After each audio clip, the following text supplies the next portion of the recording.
Hi, everyone. This is Country Music News International. My name is Nigel Sharpe, and the lovely lady on the other side of the big pond is Ashley Wineland. Wearing a very smart hat, I must add. I like that hat. Oh, well, thank you. I used to have a nice Stetson, but it is now really beat up. It just does not look good.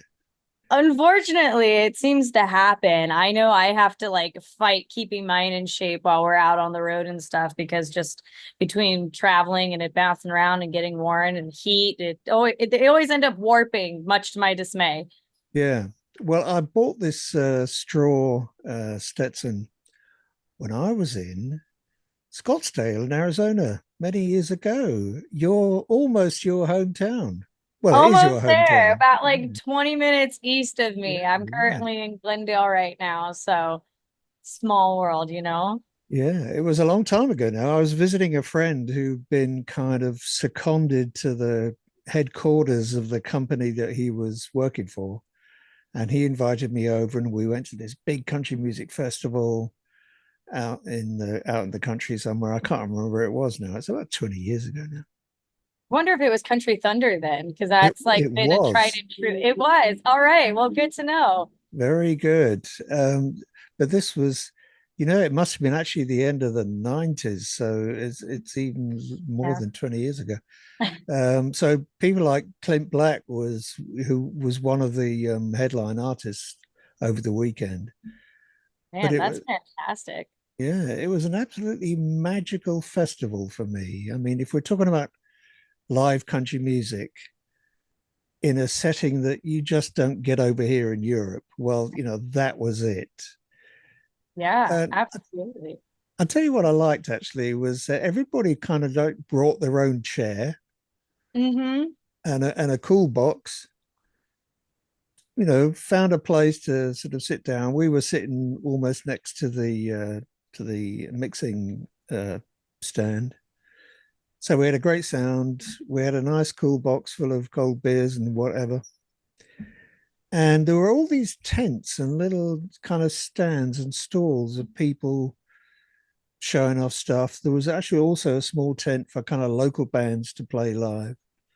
So there Yeah. was all sorts of stuff going on. There was a tent from Fender, and I got up on stage and jammed with this bass player and got myself a free Fender t-shirt. There you go.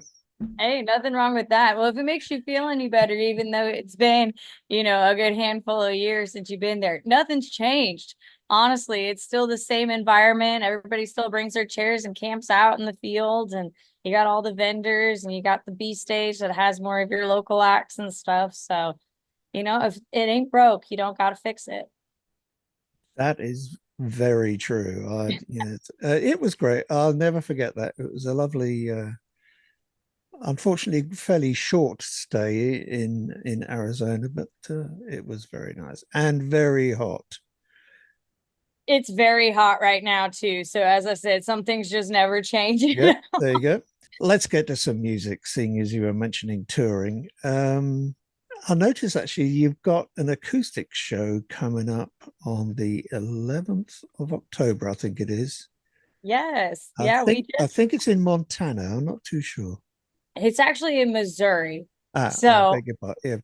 Yeah, yeah, Eminem. no, you're That's right. good. We just added those and yeah, so we got a whole weekend of shows in Missouri coming up in just a couple weeks time, October 11th, 12th, and 13th. We get the chance to open for Jesse Keith Whitley while we're out there, and then yeah, also do some acoustic work as well on top of the full band show at the theater down there. So we're really excited, looking forward to that. So how do you do that with the acoustic show? I mean, is it just you and an acoustic guitar, or is anybody else involved? So for those particular performances, I have the pleasure of having the rest of my band there. So we just really like strip it down. So my lead Right. guitar player will be there with me accompanying. Of course, yeah, it's myself and acoustic and whatnot. But my bassist, we have an acoustic bass for her. So she'll jump on and it'll just be a really stripped down sound. Shakers for percussion and that sort of thing. There have been times I've done acoustic shows and stuff where it's just myself and the guitar, which are always fun too. But I get the pleasure of having my bandmates for those, so we get to soup it up a little bit. So what does the drummer do? Is he doing the percussion? Yeah, he is. So for like more of an acoustic performance, it's really like a stripped down type of setup. So for that particular one, he'll have like shakers, maybe like a cymbal, and probably like a snare kick drum, like super minimalistic Okay. kit kind of thing. So when did the sort of current tour kick off? So we started the Crank It Up tour back in May. So we're going on month like 6 now Right. of tour. Yeah, so we've been road dogging it all summer long. We're coming up on the end of it. October is our last month being out on the road full time. So we'll play out in Missouri. We got some more shows in Arizona, and then we put a nice little bow on it for the season and hit the ground running for 25 already. There you go. Yeah, I really like to Crank It Up. I was listening to that this afternoon. Well, thank you. That really rocks out. It does. I love it. I love the energy behind it. There's quite a lot of blues in there, which is kind of what I grew up on initially as a guitar player, Yeah, and it all definitely sorts of has stuff that going on. Really cool. harmonica, the whole kit and caboodle. Yeah, We put all in there. It makes for a really, really rocking tune. took me back to my youth, the good old days. Actually, Nothing wrong with that. it almost kind of reminded me of like a souped up version of the Rolling Stones, with this harmonica and I will slide happily guitar. take that. Yeah. Anyway, Right. let's come back to you. So Mm. last Friday, as if I've got my calculations right, your new single "Tumbleweed" dropped. It's out now. Yes, it did. Yeah. It is officially out in the world. So I've been listening to that as well, and I can't make up my mind. Ashley, is it Crank It Up or is it Tumbleweed? Which is my favorite? I'm not too sure. I Oh, really do like Crank It Up because of the kind of yeah. the instrumentation that's going on. I feel kind of really in tune with that. Yeah. I mean, But I and love the production on Tumbleweed. thank you. Yeah. I mean, they're two completely different energies of songs. Yeah, So, absolutely. I mean, depending on what sort of mood you're in and stuff, it can suit either occasion. Crank It Up, you're like, yeah, we're gonna rock out, we're gonna melt faces and stuff. And Tumbleweed's certainly that more like indie feel, kind of emotional. Definitely, I think a little bit more of like your traditional country kind of sounding song. And even just the lyrical content too kind of lends itself more to that. Yeah, I mean, do you classify it as a love song or a sad love song or Probably more in like the sad love song, like era. I mean, it talks about a whirlwind kind of romance that unfortunately ends up sideways. It starts off as something really good, and then it morphs into something that you're just like, oh, I'm disappointed now. But I almost look at it lyrically as almost like a third person kind of deal. It's this this person talking about their experiences, and it almost kind of serves as like a next girl kind of warning. It's like, hey, watch out, this okay. guy's like a tumbleweed, and here's my story, and he's just gonna keep rolling on and on and on, whether you like it or not. It Yeah. ain't nothing gonna change. Yeah, it's a nice image, isn't it? The tumbleweed rolling through Yeah, disappears into the distance. There you go. You never to be seen again. exactly.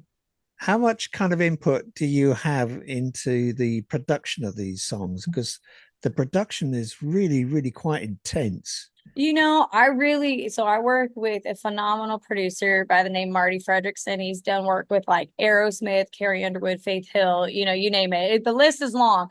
So I really like hand over the reins for a lot of production with him.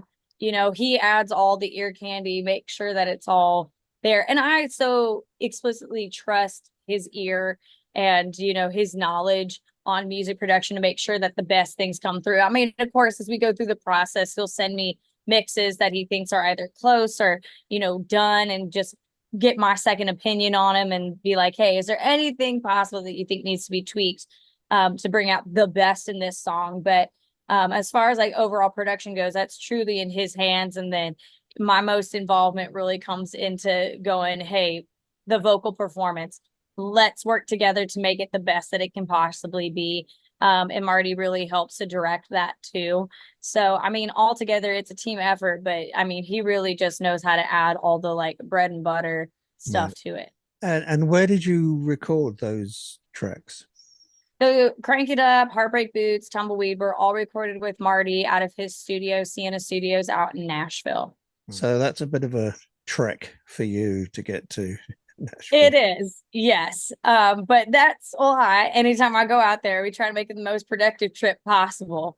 So we get in there and we just like churn them out and get everything prepped and ready to go. And honestly, it's nice because I don't like having to spend weeks upon weeks in the studio if I like don't have to. I'd rather just go in there, get to the heart of the work, get it done, and then let him work his magic on production, and then just sit behind my computer and start planning out all the particulars of how it's going to get out into the world and how we're going to share it with the fans. So I think I'm going to wrap it up there. I've got some nice points to edit into a nice little video interview with you. So I'll close out by saying thanks very much for taking the time to talk to us, because we really appreciate it. Thank you for having me today. Thank you for letting me talk about Tumbleweed and Crank It Up and all the new music and stuff that we got going on tour. Like I said, it's coming up to the end, but it always starts up again in the new year. So I'm happy to be able to share all the new things that we got going on with people. Right. Okay, and on that uplifting note, I will say thanks again and wave you goodbye. Thank you so much. Appreciate your time.